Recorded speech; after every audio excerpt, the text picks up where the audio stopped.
How's it going, guys? Mask here, and level 40 Arkana has finally graced us with his presence. That and I had a couple errands I had to run today, so we're a little behind schedule, but better late than never. This level 40 deck, though, I have a level 40 deck ready for you guys. Admittedly, definitely not my own putting together. I was gonna run this quite a bit differently. I was still thinking 3-star emotion. I was going right along sort of my idea for level 30, where I'm just putting in strong monsters being 3-star emoted. But Jade Hex from DK's Discord posted this deck where you're abusing, obviously, the special effects of these I can call them gate monsters, elemental gods, whatever you want to call them, Kazajin, Suijin, and Sanga of the Thunder. Because of their effects, Arkana will never attack into them. If you have 2 of them on the field, you've basically won the duel. Now, this deck can be a little better. The Reign of Mercy can be replaced with another Supremacy Berry. I'm actually on the fence as to whether I like... I mean, there's no reason not to run more Reign of Mercies, really, but... Three Supremacy Berries, 2 Dying Cat of the Cure Masters. If you don't have the Dying Cat of the Cure Masters, you can replace them with Reign of Mercy. Raising your opponent's life points just helps guarantee your comeback victory. It won't affect you in any way. Other than that, the deck is super simple. You basically just 3-star emote out you're obviously prioritizing Sanga and then Suijin and then Kazajin. That's why there's only 2 Kazajin in the deck. They are the weakest of the 3. We have the Jars of Greed in there to make up the card draw, and I can't wait to get glossy Jars of Greed. I check my card trader every day right now, and that's the first thing I'm looking for. I actually start from the right side. Glossy Jars of Greed, give them to me, please. All right, so very easy start. We're just 3-star emoting. We're gonna get the Kazajin out. It's the least optimal start, having Kazajin. Oh well, I'm sure we'll be fine. We did manage to start with a Supremacy Berry and a Dying Cat of the Cure Master, so we have enough life to do another 2 3-star emotions. I'm sure we'll be fine. And we're going to draw into every single spell card in the deck. Oh my god, I did not expect to pull another one after I started memeing about it too. Oh, we could be in trouble here in a second. If somehow one of these 2 face down cards are his 1,000 Knives, here we go. This is going to get spicy. Oh, it's not, but I thought it was going to be. You can't forget, though, just like any other farming deck, there are absolute bricks that happen out the door, like when you draw into 1 monster and 4, 5, 6 spell cards, and we still haven't gotten the 2nd gate piece. I'm getting nervous now. I guess he's clogged his field at this point, though, so it's not like we're in, like, super trouble in any way. Really, I'm just getting overly excited. We got our 2nd gate piece out. Unfortunately, it is Kazajin. It's ideal not to be running the Kaz. You want to get the Sangas out. At this point, with a buff Dark Magician, I guess the fact that he's 2400 is no different than the 26 that Sanga would be. Another spell! Holy smokes. The cool thing with 3-star emotion is you can lower your life by 2,000 whenever you want, though. It makes getting low life so easy. It's crazy. We're actually going to go ahead and get the 3rd monster out here. We never have to worry about clogging the field.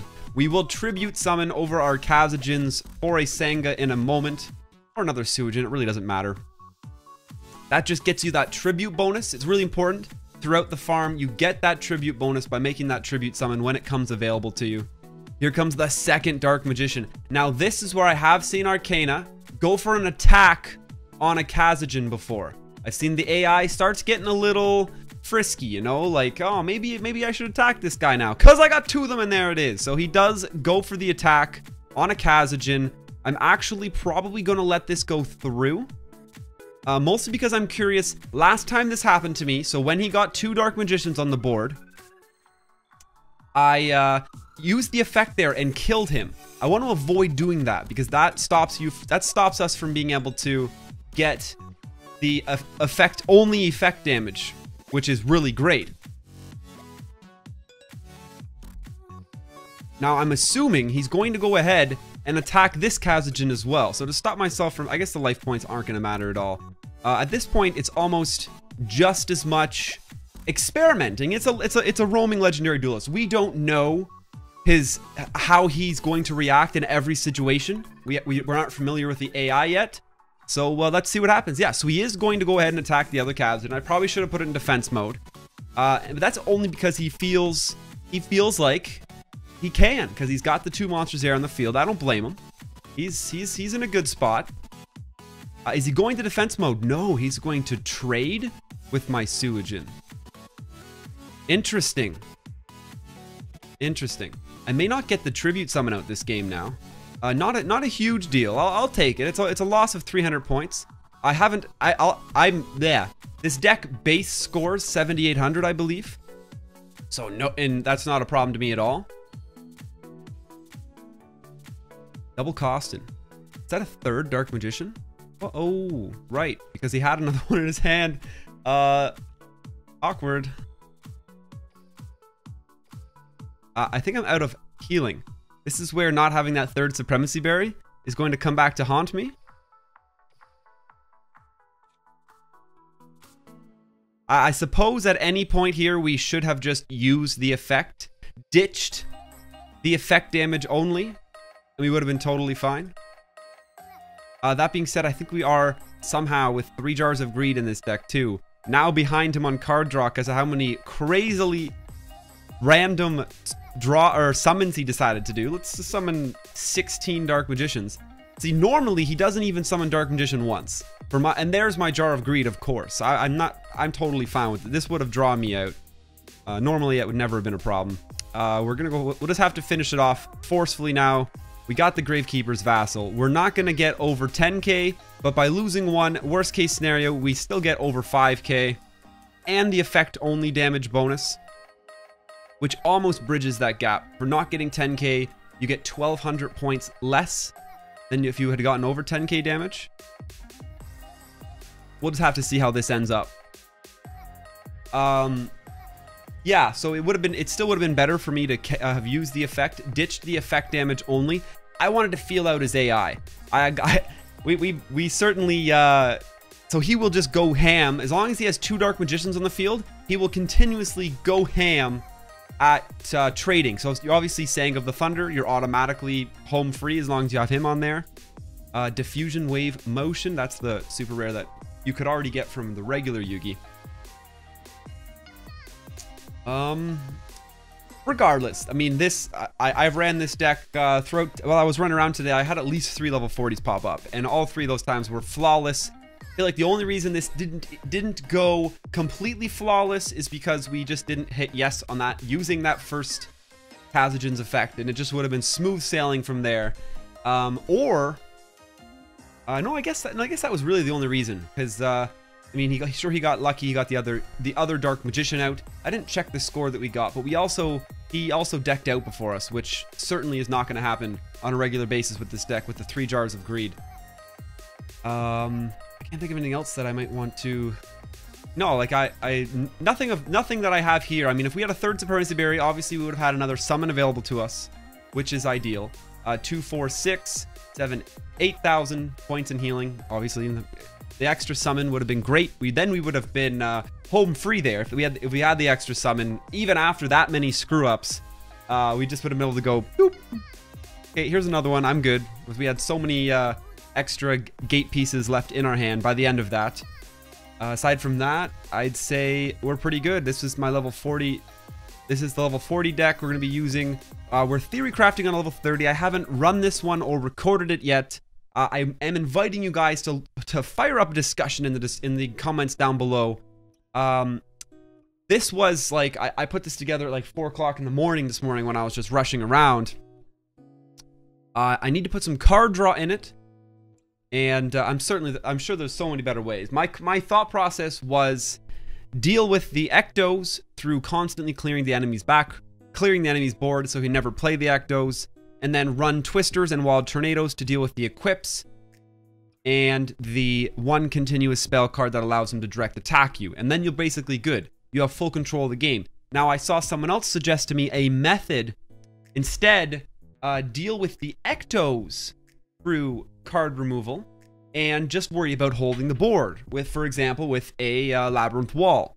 for against level 30, which is just as good of an idea as the guy. Yeah, just as good of an idea. In fact, only having 2 Ectos to have to deal with, that makes Labyrinth Wall a pretty solid pick. I mean, you'd have to almost put 3 black pendants on 1 monster to have them the ability to hit over Labyrinth Wall. At least 2, even on the Dark Magicians. So Labyrinth Wall is going to really hold you almost perfectly in this setup. If you put a handful of spell removal, so you can absolutely deal with the Ectos. He's running 2 Ectos.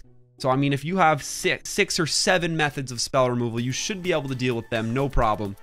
And that'll make something like that works. I'm leaning. I can't figure out if I want to go a 3-star emotion route or a Labyrinth builder route for level 30 yet. I'm not sure, but this deck is solid for level 40. But being a roaming legendary duelist, our time to deck test and anything like that is so limited compared to a gate event. Please share me your guys' thoughts down below. Let me know how have you been doing the event so far. I'm late to getting my first video out, way later than normal. So share your guys' experience on day 1 with me in the comments down below. Throw some decks around. What do you guys got? If you suggest something that works better than this, if I like the look of it, I'll give it a run, and you're gonna get a huge shout out in the next video. And just to make sure I've done it right as well, I got this deck on the top right from Jade Hex on Decade's Discord. Thanks a lot, Jade Hex. And yeah, guys, this will be the this is level 40. I'm definitely going to try to farm it again, polish it up, actually have it hit that beautiful 8K mark that the deck's destined to, I will say. But that'll be it, guys. Thanks for checking us out. Of course, catch us live on twitch.tv/MasKScarin. Next stream, hopefully going to be an early one Saturday morning. Got a little running around to do tomorrow. And yeah, of course, join the Discord channel down below if you guys do want to get in on the deck creating madness. That it all happens in Discord. Come in there. You can I really appreciate if you guys consider yourself deck making experts. That's the word I'm looking for. Deck making experts. Come in the Discord. Lend us your genius. We all basically brainstorm together down there to put the decks together. It's great. It's a lot of fun. But I'll get out of here now. Thanks for checking us out, guys. Stay classy.